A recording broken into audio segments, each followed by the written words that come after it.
Hello दोस्तों, स्वागत है आपका आपके अपने यूट्यूब चैनल पर। आज हम आप सभी लोग के लिए एक कजरी गीत लाए हैं। यह भोले जी का कजरी गीत है। अगर आपको अच्छा लगे तो चैनल को सब्सक्राइब कर लीजिएगा। कमेंट में बताइएगा कि ये गीत आपको कैसा लगा। पिया काशी के दर्शन कराए चल, साथ में लिवाए चलना।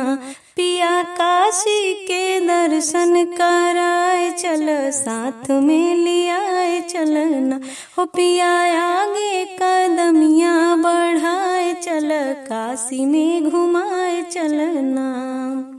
वहाँ काशी विश्वनाथ है अनाथन के नाथ, वहाँ काशी विश्वनाथ है अनाथन के नाथ। हो पिया नहीं के दर्शन कराए चल, साथ में लियाए चलना। पिया नहीं के दर्शन कराए चल, साथ में लिवाए चलना।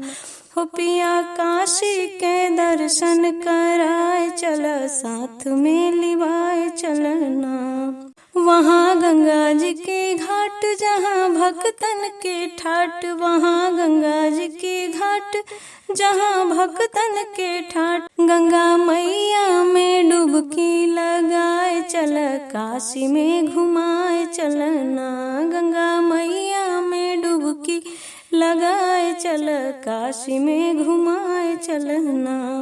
बाबा भैरव के दरबार वहाँ काशी कोतवाल, बाबा भैरव के दरबार वहाँ काशी कोतवाल। चल के बाबा की भभूति लगाए चल, काशी में घुमाए चलना।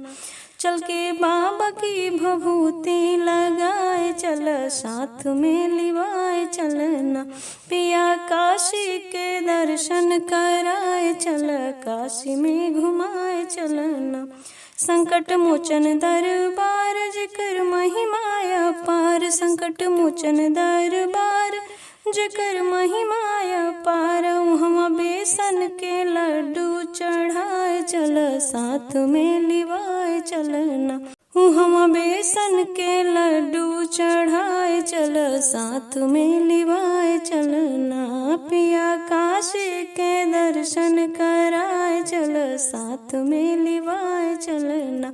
हो पिया आगे कदमियाँ बढ़ाए चल, काशी में घुमाए चलना।